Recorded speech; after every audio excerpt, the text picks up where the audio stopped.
right, so let's dive into this deep dive, shall we? Yeah. You know, you sent over some really interesting excerpts from this book Yeah. that kind of looks at this, well, I don't know, maybe an unexpected pairing. Bitcoin and modern masculinity. It is a fascinating juxtaposition, I think what really struck me is how the author positions Bitcoin Okay. as this potential tool for men, especially in today's, cultural climate. Right. It's about reclaiming financial agency, Okay. challenging the kind of conventional norms that a lot of men feel boxed in by, and ultimately kind of redefining what it means to be a man in a world that's increasingly, I think, critical of traditional masculinity. Okay, so it's almost like Bitcoin becomes this kind of philosophical framework for navigating manhood in the 21st century. Exactly.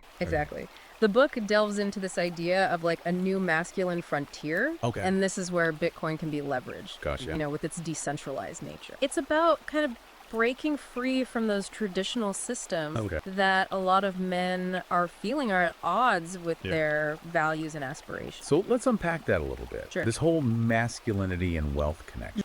The book seems to draw a historical link there. Absolutely. I mean, throughout history, strength and assertiveness, classic masculine traits have been closely tied to a man's ability to provide and to protect. The classic provider, protect. Exactly. But the book makes this interesting argument that in today's world, that creates a double bind. Okay, a double bind, I'm curious. So on one hand, society still very much expects men to be financially successful. Right. We're talking climbing the corporate ladder, Right. breadwinner, all of that. But Yeah. then there's this simultaneous expectation for men to be emotionally open, vulnerable even. Yeah. And the book argues that those two expectations can be at odds. Yeah, it's like be the rock, be the provider, be strong, but also be sensitive. Be in touch with your feelings. Exactly. It's two very different scripts almost. Two competing narratives. Yeah. And the book uses some powerful examples to kind of illustrate this. Okay. There's this one story of a guy named James. He's a Wall Street trader. Okay. And he was very much known for being assertive,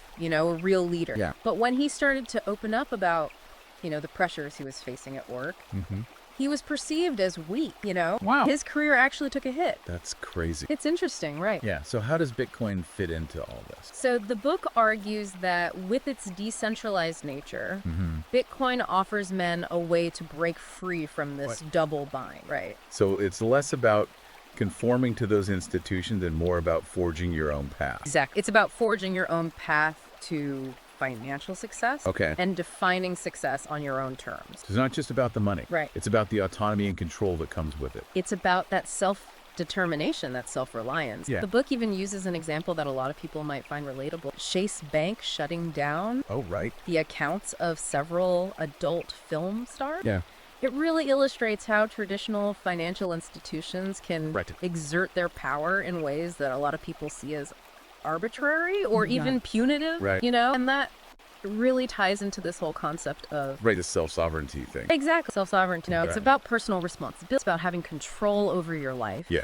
And especially control over your finances. Right. The idea that you're not beholden to some central authority, to a bank, to a government, and that makes me think of Satoshi Nakamoto, the creator of Bitcoin. Right, the anonymous creator. The anonymous creator. Right. We don't know who this person is or people are, but yeah. they created something incredibly powerful. And the book kind of positions Satoshi as the ultimate example of self-sovereignty. That anonymity. Yeah, that freedom from traditional structure. Exact. Speaks directly to this ethos Right. of decentralization. Okay, so let's bring it back to masculine. Sure. Are there certain traits that the book connects to success, specifically in the world of Bitcoin? Well, the book argues that those traits traditionally seen as masculine, resilience, risk-taking, a drive to innovate, those are really key to navigating the world of Bitcoin. I mean, it's a fast-paced environment, constantly evolving, rewards people who can think outside the box. And are there real-world examples Yeah. of guys who embody these traits, Oh, who absolutely. have achieved that success? Well, the book points to figures like Warren Buffett, Okay, yeah. known for his long-term investment strategy, Yeah. his ability to stay calm when everybody else is freaking out, Oh, when yeah. the market is going crazy. And I would imagine Elon Musk is another. Of course, Elon Musk, Exactly. Tesla, SpaceX, all about innovation, pushing boundaries. Right.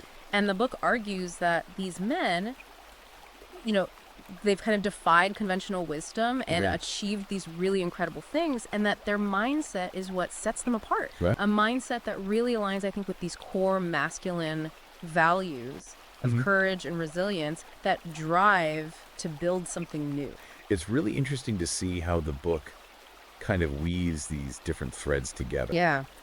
But, we can't talk about Bitcoin without acknowledging the emotional roller coaster that comes with it. Absolutely. The book goes deep into this psychological aspect of trading, especially those primal emotions that can really influence our decisions. Fear, greed. Fear and greed. I mean, it's so easy to get caught up in that hype. It is. Right? That fear of missing out or the panic when the market crashes. Absolutely. And that's where the book, I think, gets really insightful. It shares the story of this guy, Joe. He was an early investor in Bitcoin. And, he got really swept up in that greed. Oh, wow. He ended up losing a significant portion of his investment when the market took a downturn. So it's a real cautionary tale about the importance of having a balanced approach. Right. So it's not just about taking risks. No. It's about understanding how to manage those emotions. It's about mastering your emotions so they don't control you. Okay. Because that is crucial for long-term success, not just in Bitcoin, but in life. It's about channeling that energy, that drive, but doing it in a strategic and disciplined way. Absolutely. Absolutely. This reminds me of another point the book brings up. Yeah. You know how societal expectations, especially around money and men, can impact our investment decisions? Oh, absolutely. It goes back to that double bind. Right. The book shares this other story about a guy named Peter who felt this immense pressure to keep up with his friends financially. Yeah. And he ended up making a disastrous investment. Oh, wow. Because of it. Just from that pressure to keep up. Exactly. He got caught up in the hype. Right. And it really highlights how those external expectations, those societal pressures, they can cloud our judgment and lead us to make these irrational decisions. Especially when it comes to money. Oh, absolutely. So the book is saying we have to develop that self-awareness. Yes. That independent thinking. Yes. To break free from those pressures. It's about trusting your gut. Yeah. Making decisions that align with your values. Your own goal, your own vision. Exactly. And that leads us to another core theme in the book. Okay. This idea of building a legacy. And I'm assuming this goes beyond just personal financial gain. It absolutely does. The book talks about using Bitcoin to build generational wealth. Wow. Okay. Creating something that lasts beyond your own lifetime. Building a foundation for your family's future. Exactly. Right. And that kind of harkens back to that historical role of man as provider. Yes. But, in this new innovative way. It's like the modern day expression of that archetype. So it's about more than just making money. It's about safeguarding it. Yes. Making sure it grows. It's about stewardship. Right. It's about creating a legacy for your family. And the book acknowledges the challenges of doing that. Right. Of course. It's not easy to preserve wealth across. We're talking about economic inflation, taxes. Those are very real obstacles. It takes resilience. It takes planning. It takes a long-term vision. So the book suggesting that Bitcoin can be that tool. Yes. For modern men to kind of overcome those challenges. Can be that foundation for building that lasting legacy. And does the book draw inspiration from successful legacy builders? All the time. Throughout history. Yeah, I mean, think of someone like Andrew Carnegie, who built a massive fortune and then used his wealth to fund libraries and universities. Incredible impact. Incredible impact, right. Yeah. Or someone like J.C. Carlos Cucolon, who overcame incredible hardship to create a business empire. Wow. These are stories of resilience. Yeah, and the book suggests that Bitcoin can be a tool for men today to achieve something similar. Exactly, to build a legacy that transcends their own lifespan. So it's not just about financial independence. No. It's about making a difference. It's about creating a lasting, it's about that ripple effect. Okay, so we've talked about individual impact. Let's zoom out a little bit and talk about community. Okay. What does the book have to say about the role of community in the crypto world? The book really emphasizes the importance of connecting with like-minded individuals, building networks, sharing knowledge. It's about finding your tribe. Yeah, your people. The people who get it, who understand the challenges, and who share your vision. And the book specifically highlights online platforms. Like Twitter, Reddit. Those are the hubs where these communities are forming. It's interesting how technology, which some might say can be isolating, actually fosters these connections. It's a paradox, isn't it? Yeah. But it speaks to that very human need for connection, for belonging. For shared purpose. Exactly. And the book argues that these communities are crucial for anyone looking to succeed in the world of Bitcoin. Providing support. Support, knowledge sharing, camaraderie, all of that. Yeah, and we can't talk about success in the world of Bitcoin without emphasizing the need for continuous learning. Absolutely. I mean, the world of cryptocurrency is constantly changing. It's moving so fast. New technologies are emerging, new trends, new regulations. You've got to stay ahead of the curve. You absolutely do. You have to be a lifelong learner. Okay, so it's not just about understanding the basic. No. It's about adapting, Yes. being flexible. It's about evolving with the space. And does the book offer any Yeah. resources for continuous learning? Absolutely. It points to a number of resources. Okay. There are books that delve deeper into, Okay.